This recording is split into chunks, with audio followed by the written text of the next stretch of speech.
My grandmother never went to the pharmacy. She had a garden, and in that garden, she grew remedies for everything: headaches, cuts, colds, stomach problems, sleepless nights. I thought it was old-fashioned, outdated, something from a time before modern medicine. Then I got curious. I started researching these plants she grew, and I found something incredible.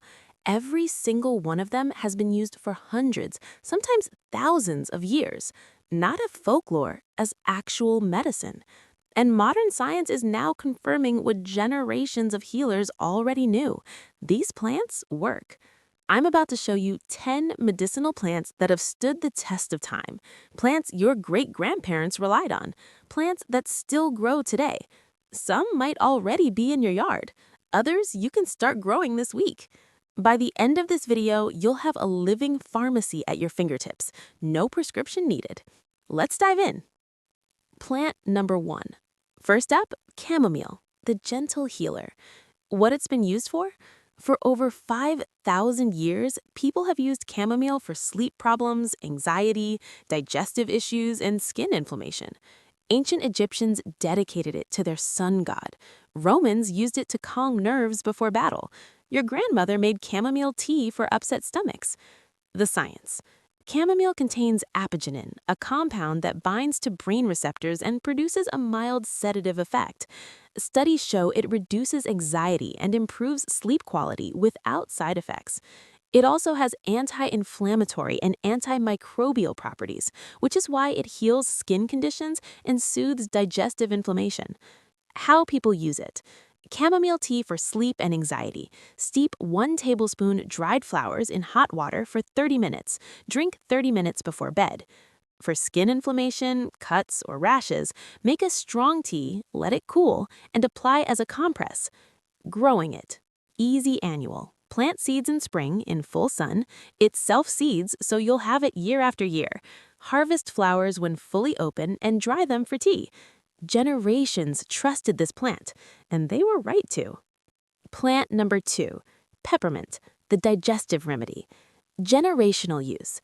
Peppermint has been used since ancient Greece and Rome for digestive problems: gas, bloating, indigestion, nausea, and IBS. Grandmothers kept peppermint in the kitchen for a reason. After a heavy meal, peppermint tea. Upset stomach, peppermint. Headache, peppermint on the temples. The science. Peppermint contains menthol, which relaxes the muscles of the digestive tract. This relieves gas, bloating, and cramping. Studies show peppermint oil is as effective as prescription medications for IBS, without side effects. It's also a natural pain reliever. Applied topically, it reduces tension headaches by increasing blood flow. How people use it. Fresh or dried peppermint tea for digestive issues. Steep leaves for 5 to 10 minutes after meals. For headaches, crush fresh leaves and rub on temples and forehead. The cooling sensation brings relief fast. Growing it. Plant once, have it forever. Peppermint spreads aggressively. Grow it in containers or it'll take over your garden. Full sun to partial shade, water regularly, harvest leaves anytime. A must-have in every medicinal garden. Plant 3, Calendula, the skin healer. Historical use. Calendula has been used for over 1,000 years to heal wounds, burns, cuts, rashes, and infections. Medieval healers called it the herb of the sun because of its bright orange flowers and powerful healing energy.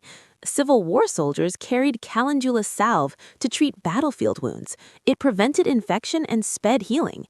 The science.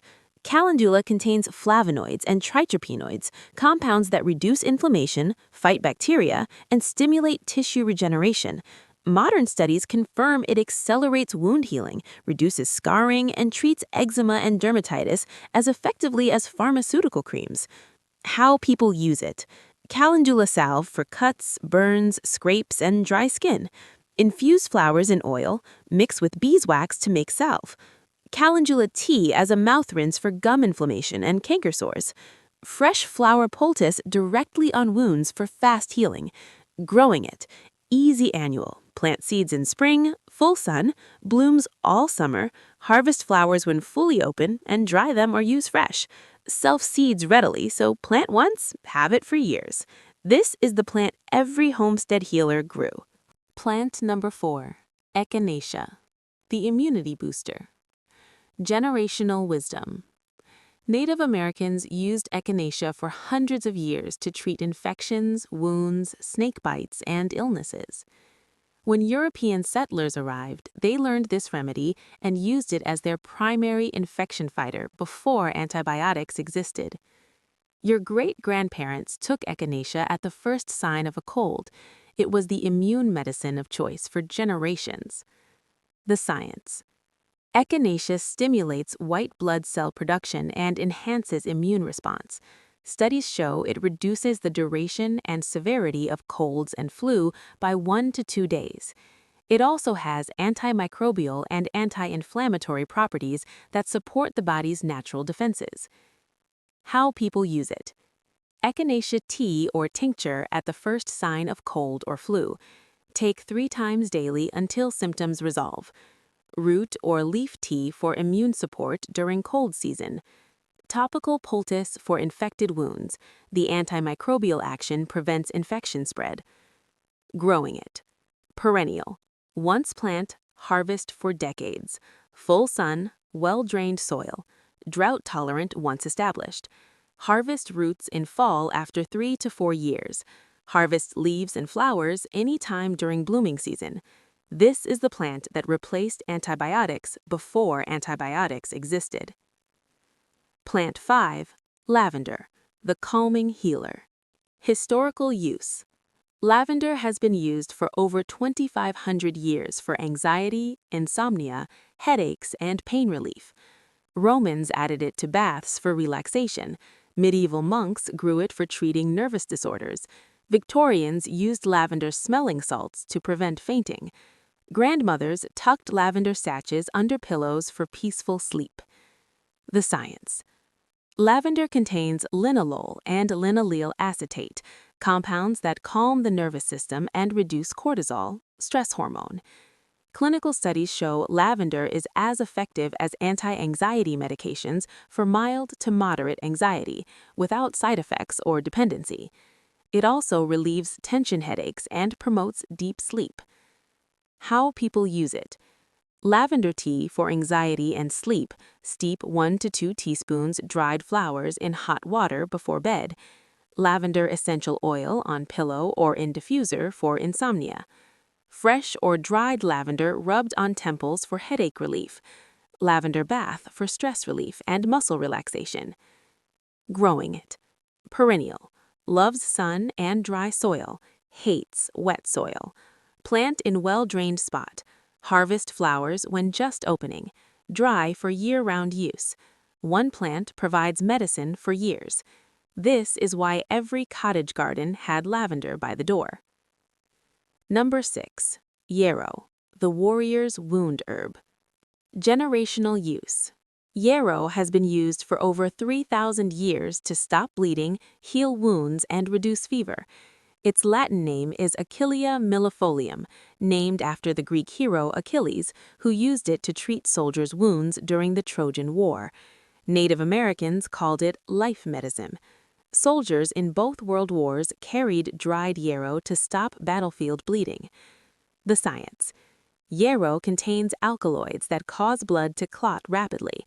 It also has anti-inflammatory and antimicrobial properties that prevent infection and speed healing. Studies confirm it stops bleeding faster than standard first aid and reduces inflammation in wounds. How people use it. Fresh yarrow leaf poultice directly on cuts and wounds, stops bleeding within minutes. Yarrow tea to reduce fever and fight infection. Steep leaves and flowers, drink 2 to 3 times daily. Dried yarrow powder on wounds as emergency first aid. Growing it. Perennial. Grows wild in many areas. Thrives in poor soil and full sun. Drought tolerant once established. Harvest roots in fall after 3 to 4 years. Harvest leaves and flowers anytime during blooming season.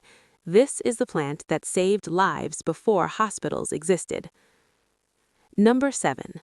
Thyme, the respiratory healer. Historical wisdom. Thyme has been used for over 4,000 years for coughs, bronchitis, congestion, and respiratory infections. Ancient Egyptians used it in embalming. Greeks burned it as purifying incense. Medieval healers prescribed thyme for lung ailments. Your grandmother made thyme tea for coughs. She knew it worked. The science. Thyme contains thymol and carvacrol, powerful antimicrobial compounds that kill bacteria and viruses. Studies show thyme is as effective as pharmaceutical cough suppressants and actually helps expel mucus from lungs, something cough syrup doesn't do. It's also a natural bronchodilator, opening airways for easier breathing. How people use it. Thyme tea for coughs and congestion. Steep 1 to 2 teaspoons fresh or dried thyme 3 times daily. Thyme steam inhalation for lung congestion. Add thyme to boiling water, inhale steam with towel overhead. Thyme honey for sore throat. Infuse honey with fresh thyme, take by spoonful. Growing it. Perennial. Loves sun and dry soil. Low maintenance. Harvest sprigs anytime. Use fresh or dried. One plant provides respiratory medicine year-round. This is the herb that cleared lungs for generations. Here's what strikes me about these plants.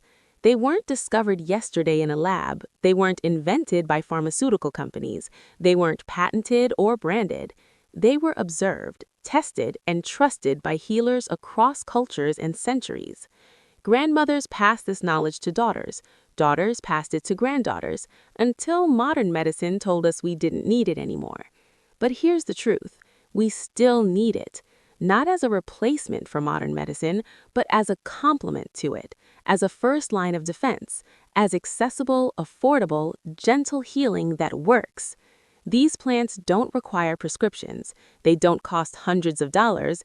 They don't have side effects that require more medications. They just work, and they've been working for generations. That's knowledge worth preserving.